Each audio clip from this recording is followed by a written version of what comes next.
This is going to be a hefty one today. Hey y'all, welcome back to the Lavender Book Company. I'm Kat. I am just a busy working mom of 2 kids. I am self-publishing my children's books, and here I'm just giving you a behind the scenes on self-publishing, children's books, small business, and all that kind of fun jazz. So if that sounds like you, it sounds like something you'd be interested in, definitely subscribe. I'd love to have you around. I promise I'm pretty fun, and I'm a hoot.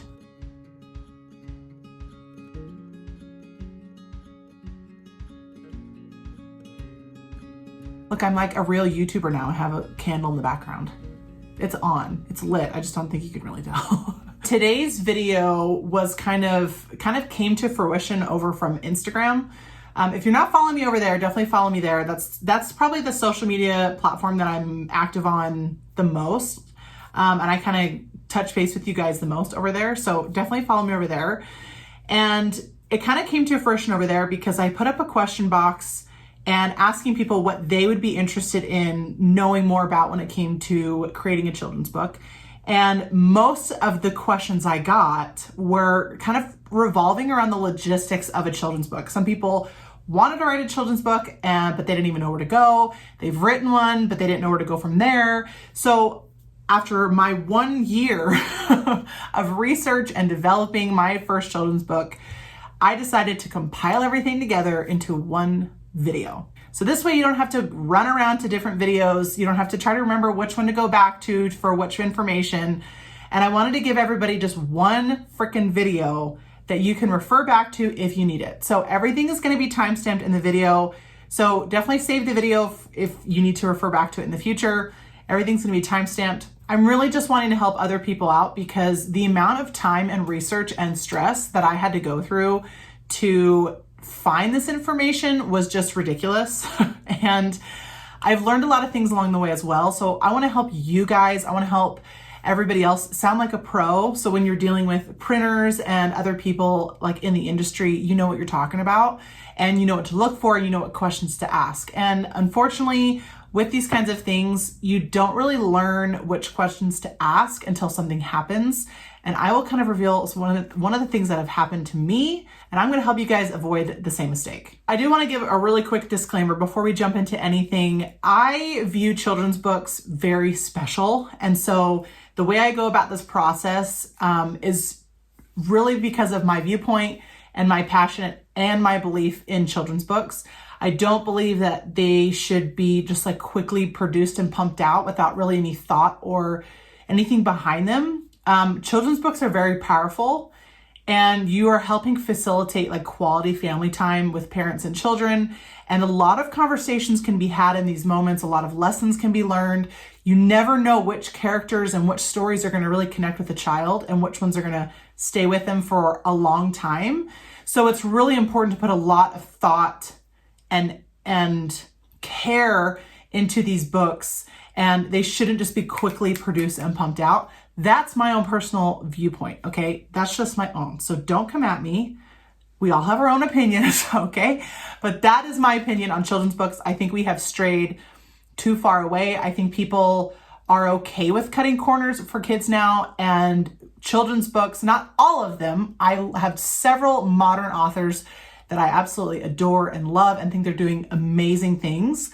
But I think we have lowered the bar on what should be acceptable for a children's book. But that's a story for another time. I feel like I could go on a whole rant about that. So let's go ahead and just jump into conception.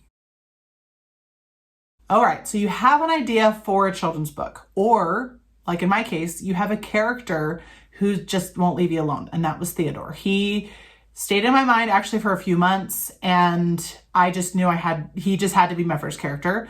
And so what do you do? What do you do from there? So you need to come up obviously with a storyline, but there are some things that you have to think about first, especially with children's books.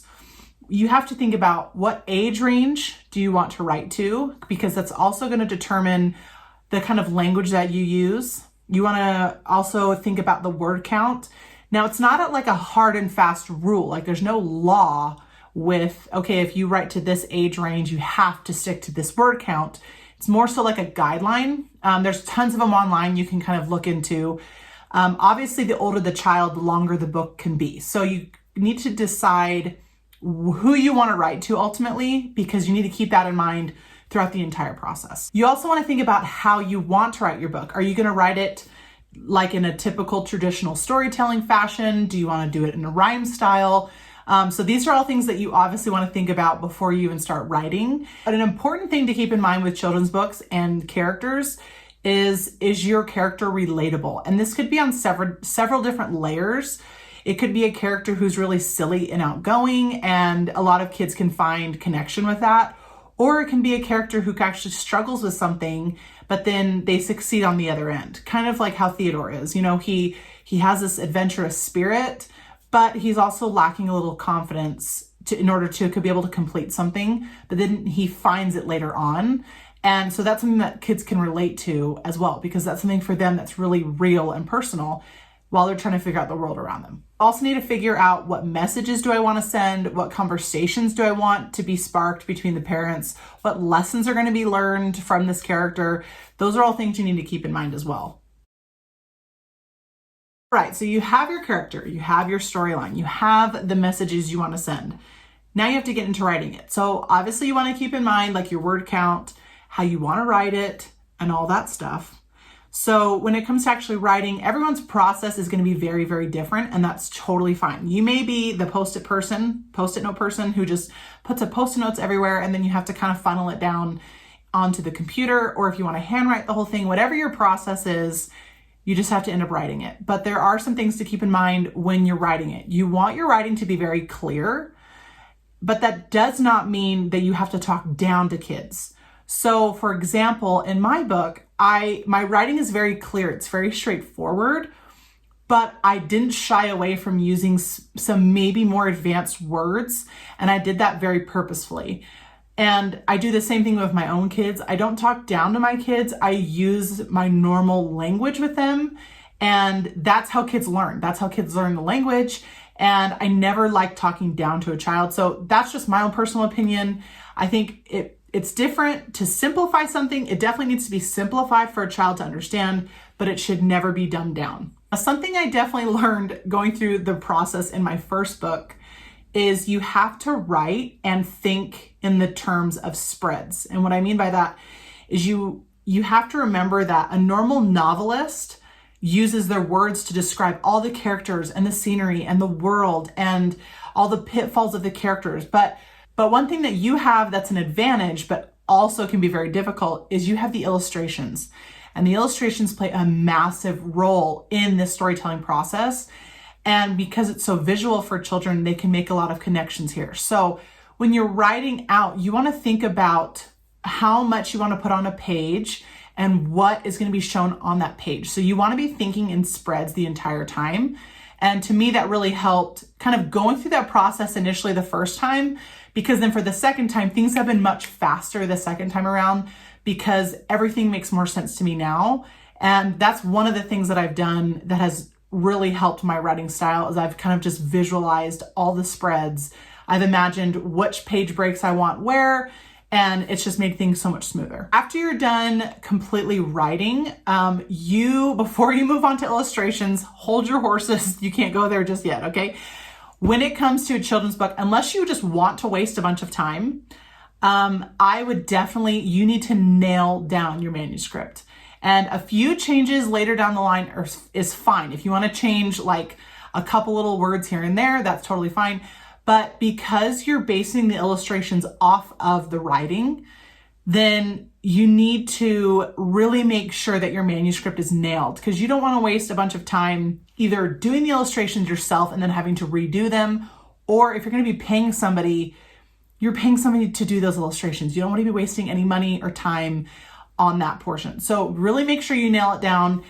Some people ask me too about using an editor. This is the portion I would use the editor. So before you kind of go forward with any illustrations and formatting, definitely just get with an editor. I actually did not use an editor, okay? And I know some people are gonna be kind of like freaked out about that.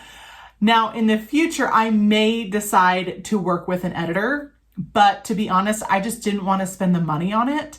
And I kind of have an advantage. My mom is an English major, so I was able to really work with her a lot on it, and she gave me a lot of feedback. and I felt really comfortable and I really enjoyed my book. And there's probably a few things in there that probably should have been changed, but to be honest, I'm happy with it.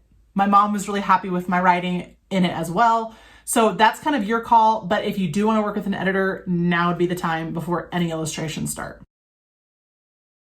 So now you get to take your story and now you get to bring it to life. This is like the really fun part.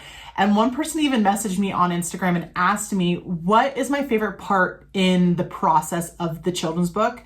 And while I do love bringing the characters to life in the form of like writing them and then eventually doing all the illustrations, this is probably my favorite part, is kind of figuring out the spreads for all of the different portions. And so I have a lot of tips for you guys here in this section because this is a really heavy, hefty section, and it can definitely, it just cannot be skimped. It just can't. So here's my thing with children's book illustrations. I think if you're wanting just to have like a really cute, sweet story and you just want to like put stuff up on Amazon and have people buy like a cute, simple story, then that's fine. You can kind of cut corners on this portion of it, you know, if that's really all you want to do. But if you're really wanting to kind of corner yourself as a children's book author and illustrator, and you really want to like put a name to yourself, I think this part can be so undervalued. And this, I think, where a lot of people kind of drop the ball and people just don't think that this is like a big thing, but to me, it really is. Let me start off by saying, obviously you can hire an illustrator to do the work. Now, that being said, there are websites you can go to where illustrators kind of put up their portfolios online, and then you can kind of pick what style works best for you.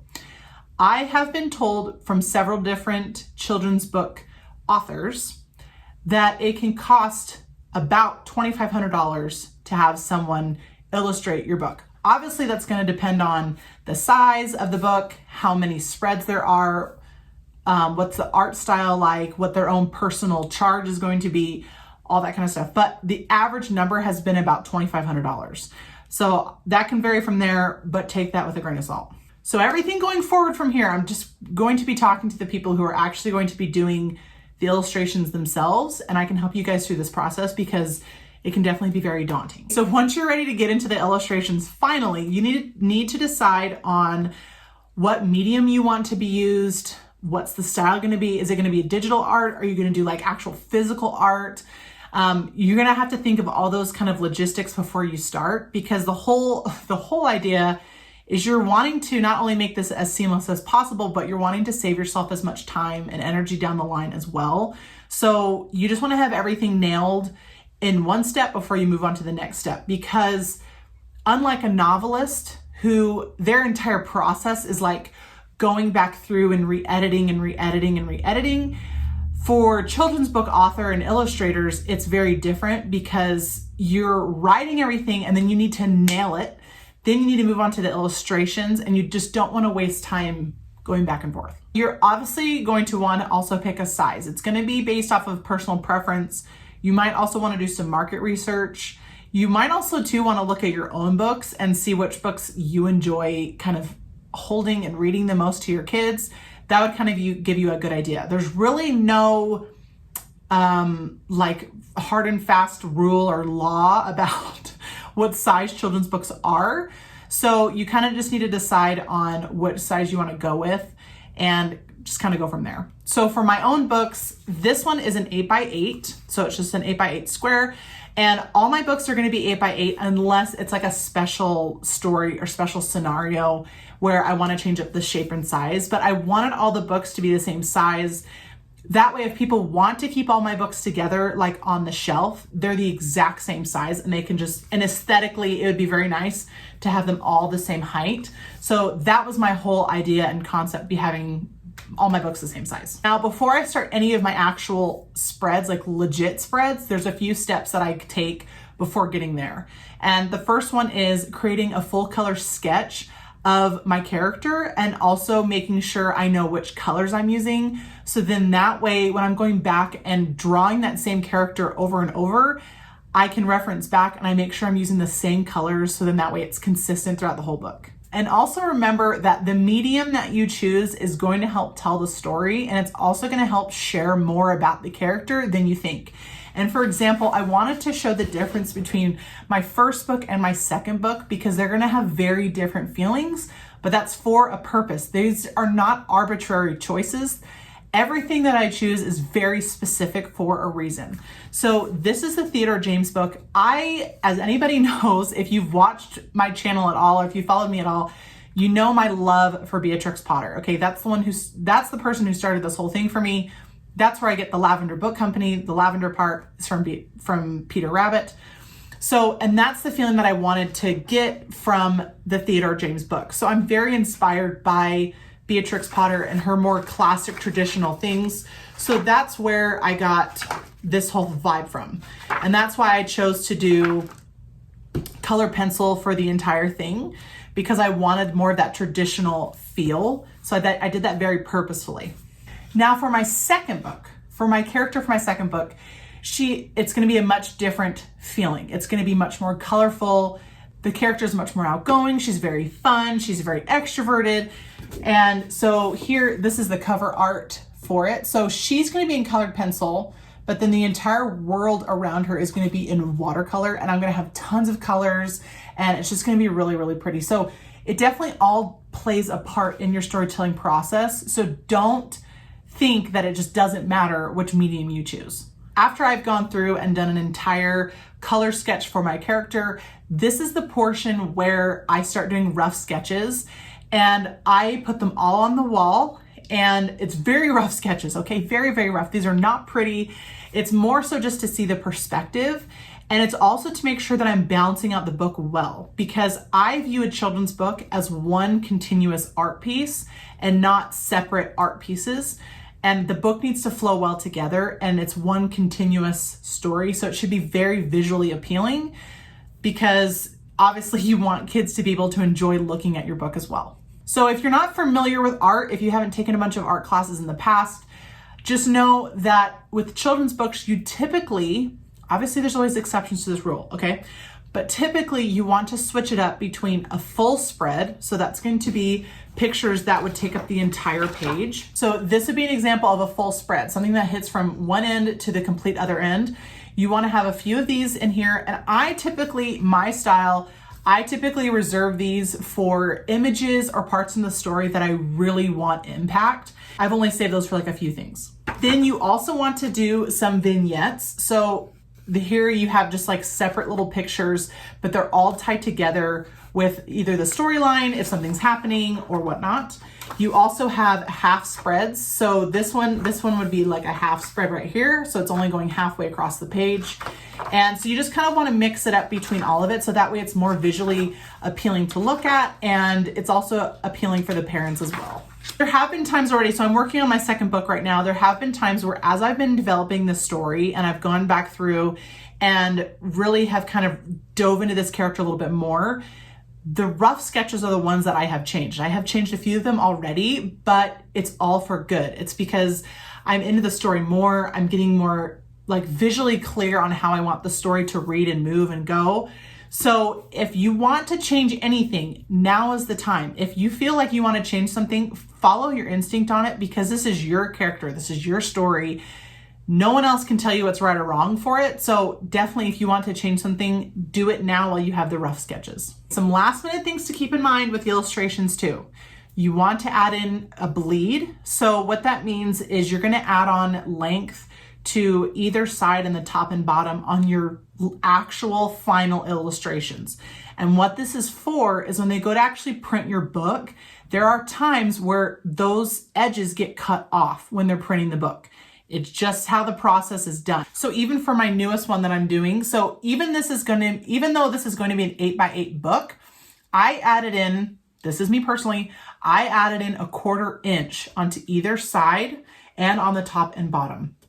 And I have spoken to my printer. He said that they only need 1/8 of an inch, but I'm playing it safe, okay? I don't want to like do anything and then at the end have stuff like cut off and my heart's broken. So you want to keep that in mind. Also make sure to stay away from the edges. You don't want any valuable information on the edges. So in case anything gets cut off, you're totally fine with it. So just keep that in mind. You also want to make sure, so this is obviously the cover. So this here is going to be the spine on the cover of the book. But if this was an internal spread, this would be the gutter line. And so you want to stay away from the gutter line as well. This is going to be stuff that's going to be in the crack of the book. So you don't want any valuable information in here as well. So these are all things you have to keep in mind while you're doing your final illustrations. And something that I had to learn the hard way with my first book is you have to keep in mind text placement while you're doing the illustrations. So with most of my spreads on Theodore James, I was totally fine. I could make it work. I could put in the text the way it was okay. It was fine. But there was a few spreads where I had to kind of figure out what to do because I had done this entire spread and there was just color everywhere. And so I had to make it legible to read. So I had to kind of figure a few of those things out. So keep in mind text placement while you're doing your final illustrations. Once you're done with all your illustrations, now what? Now what? What do? You have all these illustrations, you have this story. How do you go, what's your next step? This is where I got really lost too. So I'm going to help you guys out. So there's a few different things you can do. Obviously, if it's all done digitally, you're saving yourself a step ultimately. So good job on that. Okay. I've tried Procreate. I can't do it. So if you have physical art, there's a few different ways that you can have it done. So that way you can have a digital format of it. So you can get a high quality scan done. I initially got these scans done at FedEx and I just chose like their highest like quality scan possible. Ultimately, what I did learn from my printer, this was something that I had to learn. He said that if you can actually go to, if there's any like family history centers or anything like that, they actually have scanners that are meant to scan in like color, like high resolution color, because with some of the ones that I did at FedEx, the scanner just kind of washed out some of the color. And so I had to actually go back in later into Procreate. I had to move all the images into Procreate and fix them and then move them back out. So it was very frustrating. So try to go find a scanner that scans in like high quality color. That's what you're gonna want. You are also gonna be scanning. You take a freaking duster with you because this is something else that I had to learn the hard way. I just put them on the scanner in FedEx and there was a whole bunch of like dust on the scanner. And so all that dust got scanned in with the images as well. So not only did I have to move them into Procreate to fix some of the color, but I did have to also move them in and I had to zoom in really close into the pictures and then clean out any of the dust spots on the spreads. It was so time consuming. I was so annoyed. So just take a duster with you, take like a cleaning cloth and just wipe it off. And it's going to save you so much headache. I can't even tell you. The other option you can do as well is you can find a photographer who works with art. So you want to find someone who is used to photographing art pieces because it is different than photographing like a human being or landscape or things like that. So try to find someone who works with art, who's very comfortable and familiar with photographing art pieces. So here's the portion where now you're going to have your digital art and you're going to have your storyline and now you have to format your book. So what that means is you're going to have to go in and put all the text in on your pages. You're going to have to like create your cover page and put the spine on it, the title, all that kind of stuff. This is the part of formatting. And for me, something that I did the first time around, something I did with Theodore James, I actually used Canva for this. Someone asked me what I used for the formatting. Now, yes, Canva worked great for this time around, but there were some things that had happened with Canva. I'll kind of talk about that later, but ultimately it worked just fine. And I've been really happy with the outcome of the book. But going forward, because I will be like making more books and because I will have a small business, I'm actually going to get Adobe InDesign. And that's specifically designed for people like creating books or other printed materials. It's to help you format the whole book. And it's also the one my printer recommended. He like spoke very highly of it.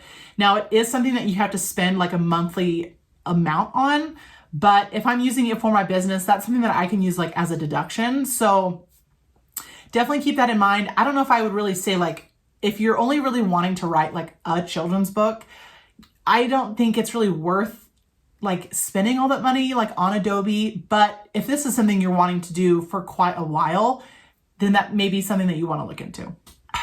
Okay, we're almost done. We're almost there, I promise. Now we're getting into the printing part. So when it comes to printing, there are multiple different ways to actually get your book printed. Now there's the route of, you can go like a print on demand service, but there's things you have to keep in mind with that. Typically they take they give you royalties. There's like fees for it.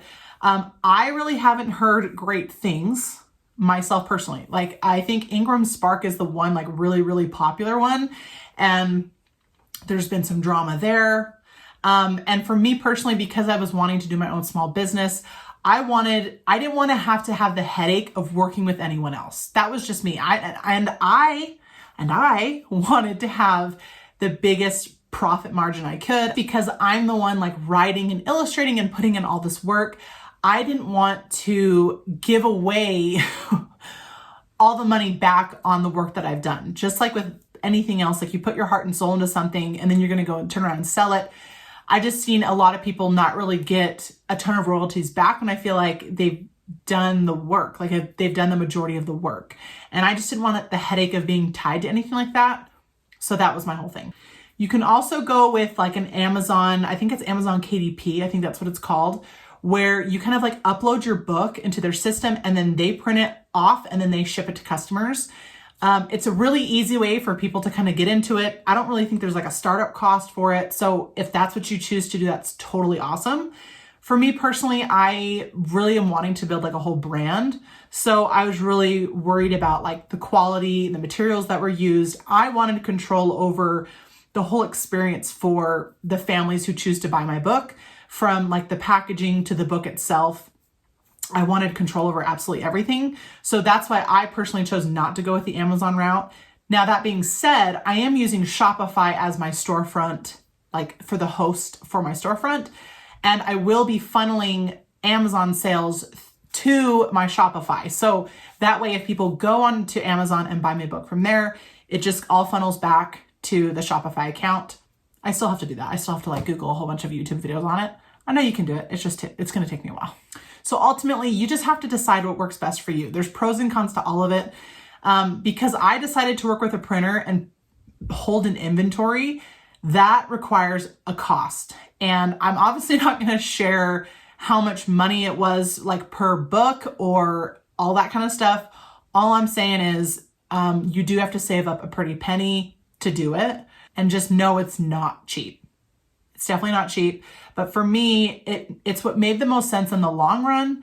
And because I'm wanting to build like an entire brand and I have big plans for my company in the future, it's just what made logical sense for me and my husband. It's what we decided on. It was a big investment, but it's something we were willing to do for like the long term. And we were being really smart about it. And you also have to keep in mind as well, if you are choosing to have everything printed and to house an inventory, you have to factor in the cost per item. So what happens is you go and talk to your printer and you decide what materials you want. At least that's how it was for me. I was able to go down and see samples, pick out the exact materials I wanted. And then based off of all those things, he gave me quotes based off of different quantities. And so I was able to see how much it was costing. Okay, if I ordered, let's just use some random numbers. If I ordered 100 books, it was going to be costing me $10 a book. So you have to think of that cost like on the final end. So that's something you all have to kind of keep in mind, but I don't really want to dive too much into that. If people want me to do like a small business video, I'll dive more into that on that one. But these are all things you have to keep in mind if you are going to choose to have an inventory in your house and then you're going to be having to be the one to ship it.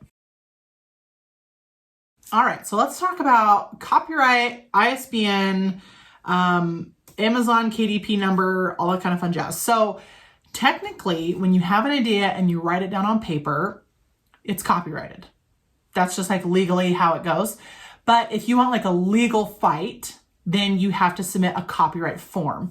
Now, there's a couple different ways you could go about it, but for me, the easiest way was to go through Bowker. I think that's how you pronounce it. I'll put the website up here.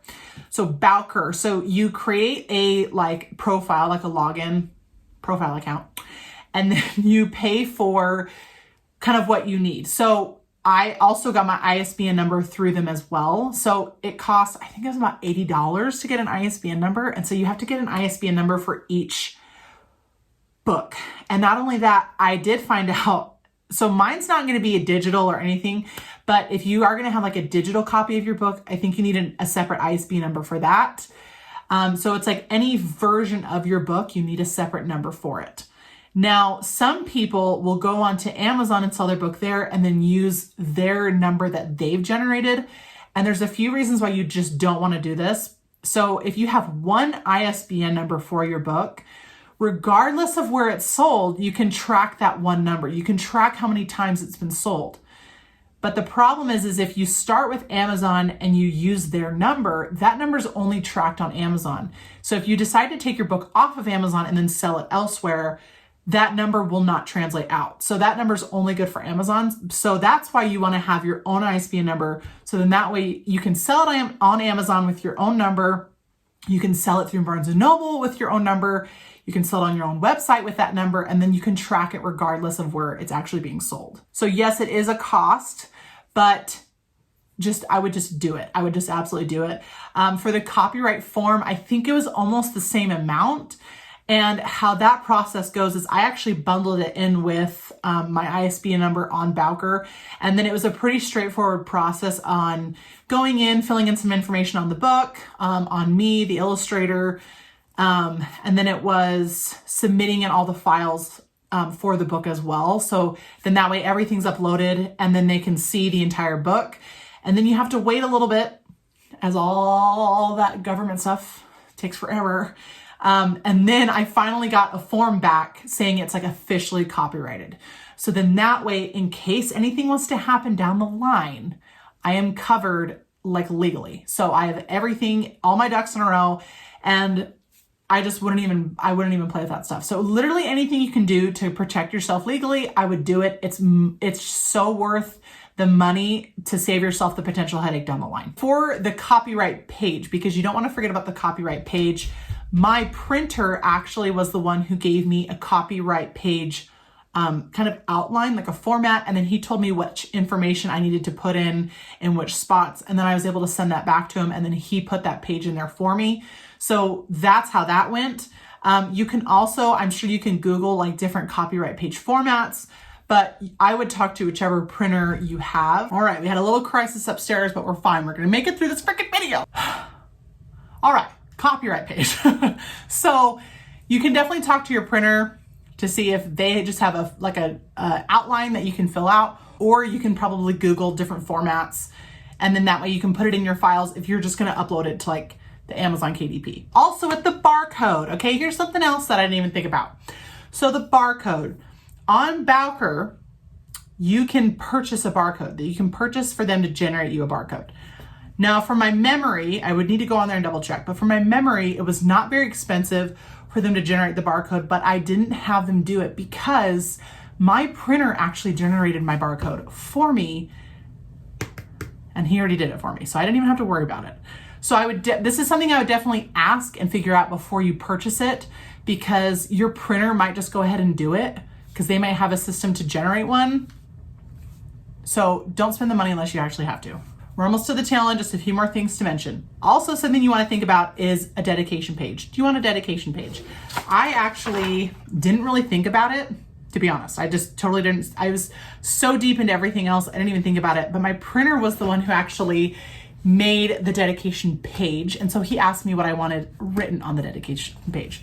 So for me, I just said, dedicated to my children, the ones who ignited this passion. So, and I think I'm going to include a dedication page for every book. I think it's very sweet. And so I personally like it. So it's something you want to keep in mind. Also, something else that you don't want to forget is the blurb on the back. You want to have kind of a synopsis of the story, but you don't want to like give everything away either. It's just kind of one of those things where you want to give away enough where people are going to be interested about it, but not give everything away because you want them to actually get the book and read it and then enjoy the storyline. Okay, so once you have gone through and formatted your book and you've kind of gone through and done the copyright page and all that kind of fun jazz, if you're working for a printer, they're gonna send you a file of all the final spreads. Make sure you go through this extremely thoroughly, okay? I thought that I had gone through everything super thoroughly, and then thankfully I caught it before anything was printed, but I did find a few like spelling mistakes that I went back and fixed. So just make sure you are 100% accurate. Those things are done. If you're working with a printer, if you approve those spreads and the books get printed, those are your books. You are financially responsible for those books. So you just want to make sure that they're okay. And honestly, it's not the end of the world. I think people will still buy it. It's kind of a funny story.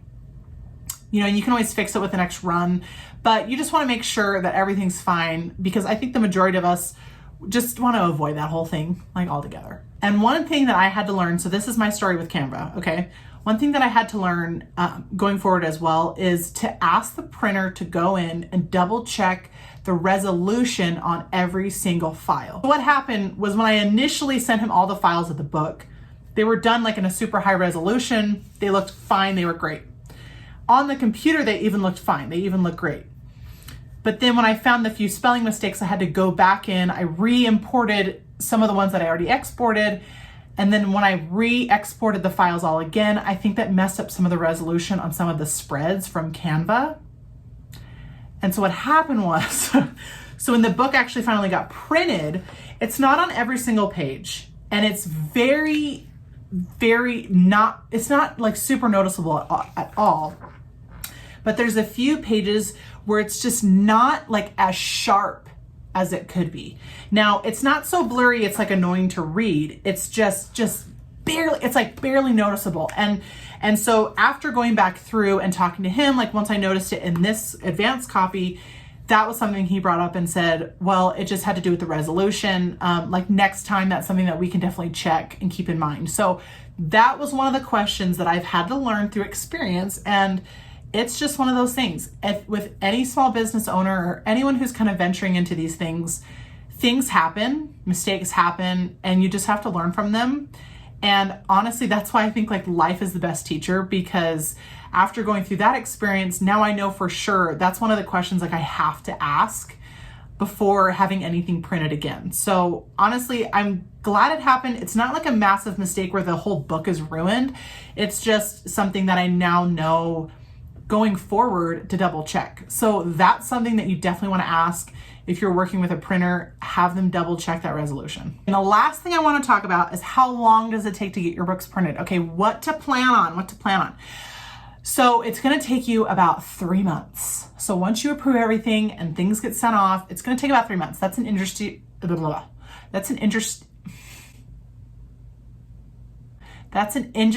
standard. God, I cannot talk today. That's an industry standard kind of across the board. Because then your file is going to be sent off to the person who's actually printing the books, like the manufacturer.